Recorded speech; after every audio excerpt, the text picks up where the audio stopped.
and welcome to the Bot Box. Now, before I start, I'm just going to say a few things.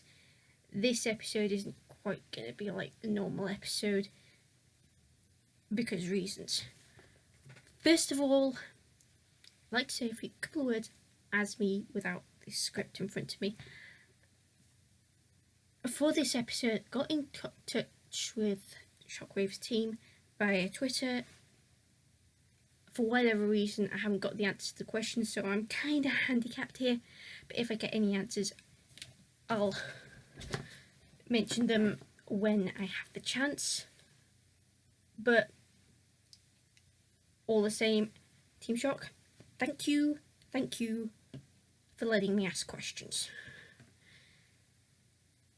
Probably might be some silly ones thrown in there.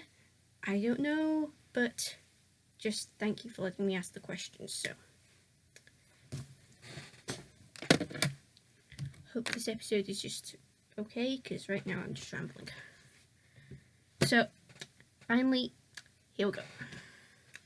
So, this is our third episode in which multiple attempts were made to get into Robot Wars, but this episode's been one I've been a bit worried about. I thought it was going to come later in the run, but here it is.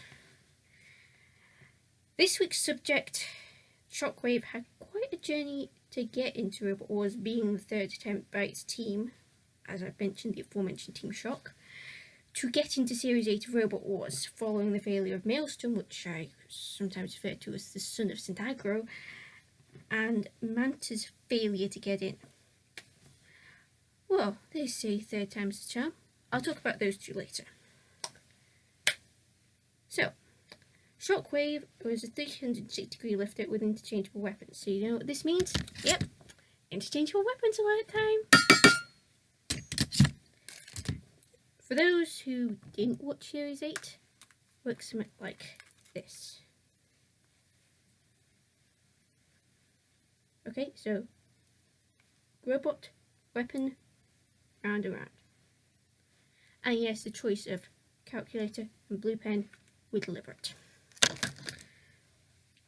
The Shockwave made its debut in Series 8, as I mentioned, fighting Thor, Tough as Nails, and Disconstructor. All of those three had history in Robot Wars. Ahead of the battle, it was mentioned Shockwave could climb out the pit. I have already asked how, but still, answer on a postcard, please. My guess is something like this. So here, pit, mock-up of Shockwave. Sorry, this is a mess.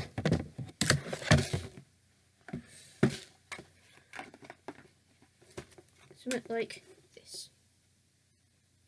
Am I right?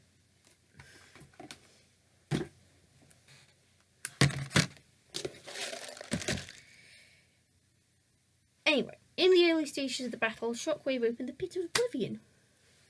Disconstructor promptly got sent flying air floor flipper. So Shockwave picked it up, rammed it into the wall, then dumped Disconstructor into the pit. So a three-way fight between Thor, Shockwave and Tough as Nails ensued.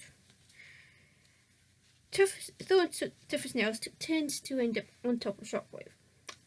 Eventually, Thor hammered Tough as Nails enough times for Tough as Nails to break, so Tough as Nails ended up in the pit too. Cue the victory dance. Oh yes, Shockwave can dance. So, time for the head-to-heads. In the first head-to-head, Shockwave fought a fellow lifter, Foxic. It also had a chain issue, but that was fixed.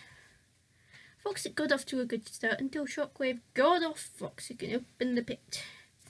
Foxic then looked dead, but spun back to life and started running away. Foxic had issues that series. Shockwave then got caught up with Foxic and introduced Foxic to Dead Metal. Foxic then started pushing Dead Metal. Shockwave joined in because attacking house robots is fun. It is the reason, right? This meant Dead Metal could attack Foxic. So maybe it was tactical. I don't know. Foxic got away anyway. Foxic then got shoved into the wall so hard it ended up on its side. Foxic somehow managed to get out of that predicament, but it didn't buy Foxic much time. Shockwave shoved Foxic into the pit. So up next was Thor. Thor had come prepared with tiny wedges. Shockwave had also come with a great big scoop that used to be a gas pipe to defend against Thor. Shockwave was quickly introduced to dead metal, which didn't help Thor opened the pit, and once Shockwave got away from dead metal, started hammering the gas pipe scoop. And one piece came off. Oops. Thor kept hammering Shockwave, introduced Shockwave to Matilda, and moved another piece of scoop. Cue Thor chant. The scoop arm got bent. Shockwave kept running away and shoved Thor into Matilda's flywheel at the cost of the last piece of scoop. But since Shockwave refused to die, the fight went to the judges. Obviously, Thor won that one. Let us now all do the Thor. So, Shockwave was not too healthy. To make matters worse, Shockwave got dropped, injuring its driver, Will.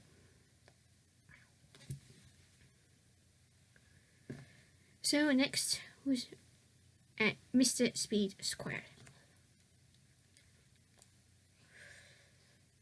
So this is new, interviewing roboteers, not robots, on the edge of the arena. What is also new is a big cheer for healthy thumbs. No, really.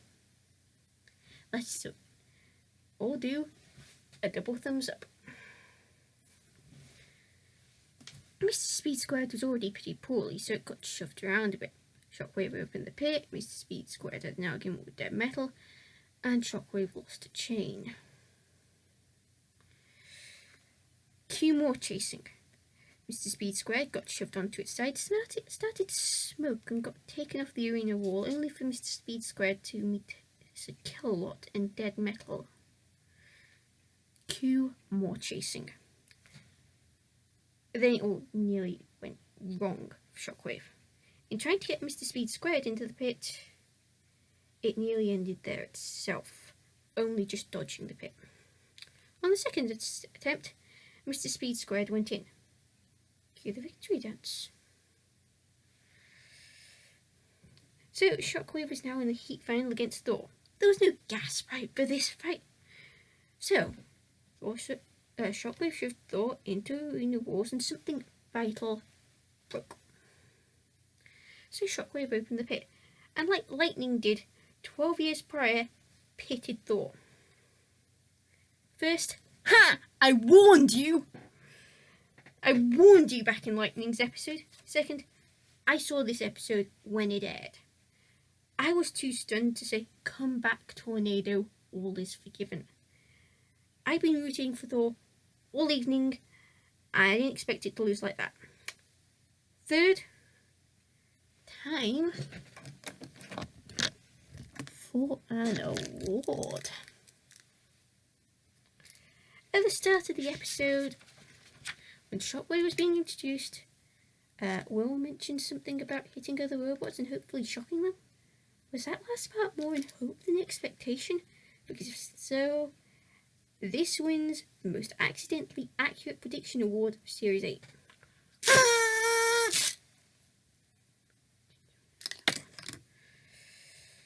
So, time for the grand final melee.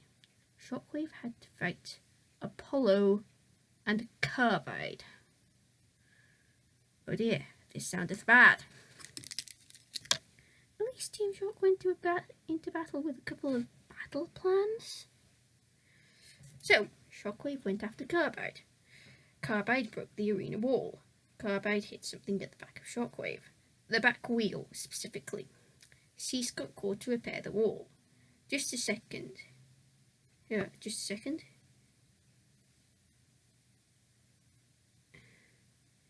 Oh, I don't. The sentence just stopped. But the damage was just too much for Shockwave, and they were forced to drop out. It did get repaired for a whiteboard fight, but Shockwave did not return. I'm not sure if that's an unfortunate way to go out, because it was right in the middle of the fight and it could have carried on to the end had cease been called a little early because of the wall. Or an awesome way to go out because it went out taking the fight to Carbide. But yeah, no return for Shockwave either way. Team Shock returned, but that's another story. Before I close, I should mention Maelstrom and Manta. And Maelstrom I can't truly comment on, apart from the Syntagro links, having seen no videos of it whatsoever. However, recently I have found videos of the live circuit on YouTube, and there's been quite a few videos of Manta, and it's pretty enthusiastic, and it is the bluest colour robot I have ever seen. That's a compliment, by the way. As for Shockwave, thanks to hindsight, grew on me a bit. I can't say it's anywhere near my top 10 favourite robots, though. It did rely on tactics and driving, which over time I can get to understand with that one, but still I was rooting for Thor that evening. Sorry. As for the team, they're fine. I mean, always going in with battle plans, not giving up easy. I can't find fault too much with them. There's not a lot to add here, other than finding out who's next. Which lucky robot gets picked? This one.